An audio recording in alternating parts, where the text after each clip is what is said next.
The UK police are getting seriously out of control. Just today on X, I've seen 3 individual clips of 3 individual situations where the police have been acting way out of line. We've of course seen one of the YouTubers, Dr. Boogie Wiggle, who's like a pianist, of course, getting arrested over a social media post. We've also seen a Christian preacher in Guildford get told that he can't preach in public anymore. But today's video that we're going to be watching is of a police officer arriving at 2:20 a.m. to advise a woman to take down social media posts. She didn't break any laws, and this was apparently quote-unquote advice. Now, apparently they come this late at night to wake you up so you're disorientated and more likely to admit that you're wrong. But 2:20 a.m., 2:20 in the morning, the police are coming and knocking on this lady's door. Let's have a watch of this video footage and then we'll watch and react to it.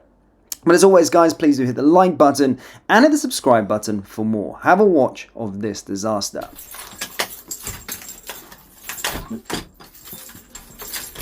Please stay there. The reason I'm filming you is because I'm sick of the harassment. Every time I open the door to one of your officers, they are filming me. So now you know how it feels. Now it is 2:30 in the morning. Can I ask why for a second time tonight you are disturbing me and my son in my home? Yeah, because I've been made aware there's videos that have been posted onto social media, including those that were made this morning. This morning? What made this morning? And of my officers that have been round this evening. Right, and? So I'm here to kindly ask that you remove said videos from social media. If you would do no, so, I don't think I've broke the law, so I don't think I will. And also, I want to advise you that you might well be committing offences under the Malicious Communications Act, okay? Okay, well, I'm sure Dame Diana Johnson will explain that to me when she sees the video, won't she? She is a qualified barrister. She wasn't a director of social services, so she'll understand my case well. At this point, my son reported abuse. You failed to protect him. He was remove the videos from social media. Good night, officer. And I'm advising you. And I'm asking you to leave now, please. Offences under the Malicious Communications Act. Good night, officer. Having said that, I'll leave you to it. Thank you. Good night, officer. And may I ask, please do not come back to my house and disturb again. We'll probably need to speak to you tomorrow. I don't think you will. I haven't committed any offences, officer, so you needn't be speaking to me at any point. You may well have done, I'm afraid. No, I don't think I have. You came to my house recording me. I have a right to record you. This is my home. If you don't want to be recorded, don't knock on my door.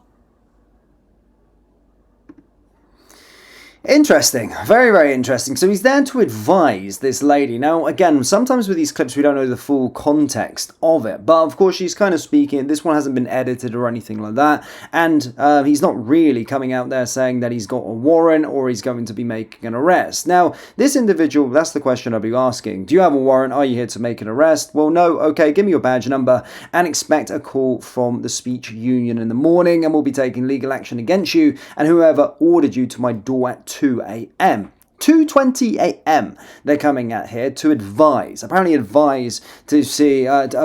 to take her social media posts down. Now, I'm trying to read between the lines. I don't know the scope of it, what the social media posts were.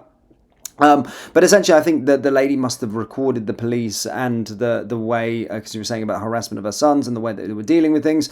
So I'm guessing it around there, posting social media videos of them, which is not against the law. But certainly, he didn't have a warrant, nor was he making an arrest, nor was he actually saying that anything bad is going to happen. So he may have actually broke some sort of law, and that was literally it. And then he's there to try and advise her what to do. This is craziness. And to be fair, we're just seeing this on a day-to-day basis with regard to this social media policing. It really is scandalous. And at the same time, you've got the Keir Starmer at the Labour conference saying that free speech is not in doubt whatsoever within this country, and free speech is a token of British culture. But we just keep seeing videos like this surface every single day with regard to the police acting in this manner and in this fashion, which I find absolutely diabolical and actually absolutely disgusting. And Again, there was another video of a YouTuber that was arrested on social media for hurty words. You know, Dr. Boogie Woogie, who's a guy who does the pianoing. I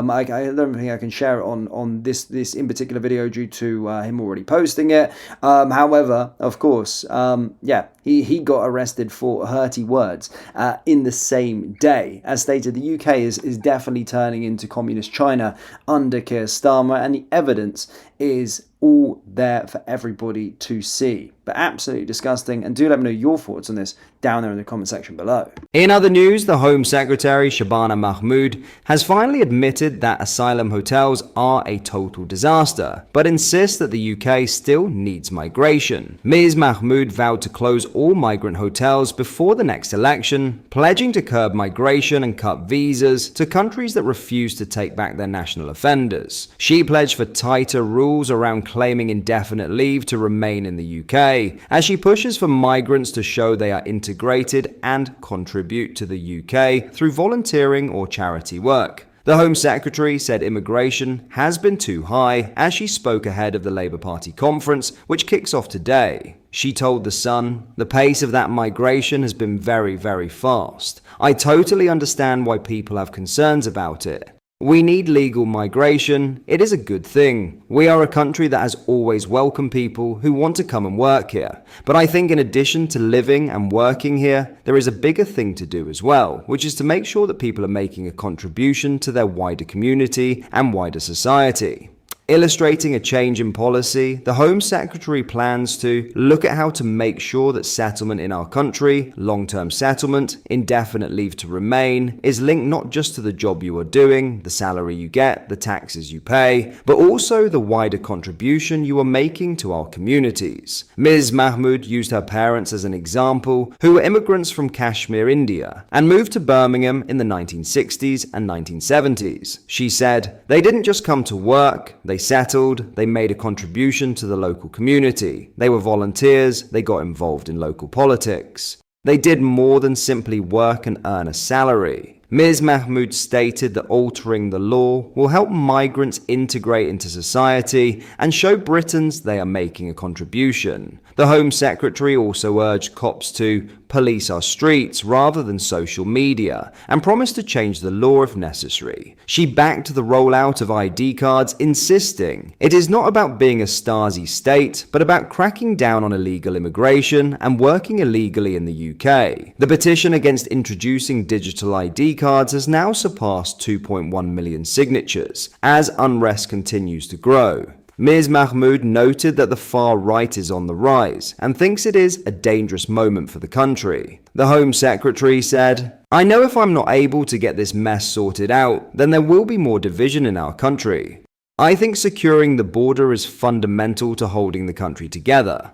She defended the government's one-in, one-out deal with France, despite only a handful being returned so far. Ms. Mahmood said she is determined to scale up numbers returning under the deal, and is also reviewing all of our deportation and removal arrangements and having intense discussions with other countries. In sum, Shabana Mahmood's intervention signals a firmer stance on migration as Labour heads into its party conference. By admitting asylum hotels have been a failure, pledging their closure, and promising tighter controls on visas and settlement, the Home Secretary is attempting to balance the UK's need for legal migration with growing public concern over numbers. Linking long-term residency to community contribution marks a notable shift in policy, while her backing of ID cards and a tougher policing approach underlines her focus on control and integration. However, with public resistance to ID schemes and the far right gaining ground, Mahmood faces a delicate challenge in convincing both voters and migrants that Labour's strategy can secure borders without undermining Britain's reputation as a welcoming country. What are your thoughts on what we discussed in today's video? Let me know down in the comments section below.